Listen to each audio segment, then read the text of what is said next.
நாமக்கல் மாவட்டம் பள்ளிப்பாளையம் நகராட்சியில் அம்ருத் திட்ட குடிநீர் குழாய் பணி தோல்வியடைந்ததாக கூறி பொதுமக்கள் குடிநீர் இணைப்பு உபகரணங்களுக்கு மாலை அணிவித்து பால் ஊற்றி அஞ்சலி செலுத்தி போராட்டம் நடத்தினர். நாமக்கல் மாவட்டம் பள்ளிப்பாளையம் பகுதியில் இருக்கக்கூடிய நகராட்சி பகுதியில் அம்ருத் திட்டம் சொல்லி ஒரு 17 கோடி ரூபாய் ஒதுக்கப்பட்டதாக ஒரு தகவலுங்க. அந்த 17 கோடி ரூபாய்க்கு 2 ஆண்டுகளாக வேலை செய்கிறாங்க. எங்கேயுமே ஒரு இடத்துல கூட உருப்படியான வேலைகள் செய்யலை.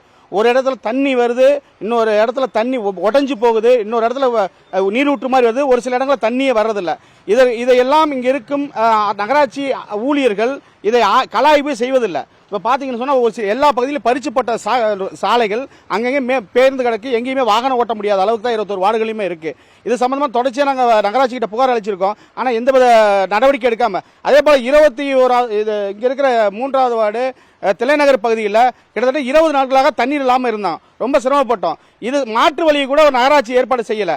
மாற்று வழி ஒரு தண்ணீர் இங்கே இருக்கிற கிட்டத்தட்ட ஒரு 400க்கும் மேற்பட்ட வீடுகள் இருக்குது. இந்த வீடுகளுக்கு தண்ணீரே கிடைக்காது. 20 நாட்களாக இல்லாமல் இருந்துச்சு. இதுக்கு நகராட்சி ஒரு லாரிகள் மூலமோ அல்லது ஏதோ ஒரு வாகனத்தின் மூலம் குடிநீரை விநியோகிக்கணுங்கிற ஒரு அடிப்படை அறிவு கூட இல்லாமல் இருக்குது. அதே போல் இந்த 17 கோடி ரூபாய் ஒதுக்கப்பட்டதா சொன்னாங்க. எங்களுக்கு தெரிஞ்சு இதில் மிகப்பெரிய ஊழல் நடந்திருக்கதா நாங்கள் கருதுகிறோம். உடனடியாக மாவட்ட ஆட்சித்தலைவர் அவர்கள் இந்த அம்ருத் பைப் திட்டத்தின் மீது அந்த திட்டத்தின் ஒப்பந்ததாரர்கள் சரியான முறையில் இங்கே வேலைகள் செய்யப்பட்டிருக்கிறதா என்பதை அவர்கள் காலம் கடத்தி வேலை செய்கிறார்களாக நாங்கள் கருதுகிறோம். அவர்கள் அப்படி ஏதாவது அரசுக்கு ஒப்பந்த விதிமுறைகளுக்கு மீறி இங்கே நடைபெற்றிருந்தால் அம்ருத் திட்டம் உடனடியாக ஒப்பந்தத்தை ரத்து செய்துவிட்டு புதிய ஒப்பந்ததாரர்களை அமர்த்தி வேலை செய்ய வேண்டும் என கேட்டுக்கொள்கிறோம். இதனால ஒரு சில பகுதிகளிலேயே தண்ணீர் உடைஞ்சி வேஸ்டா போயிட்டு இருக்கு.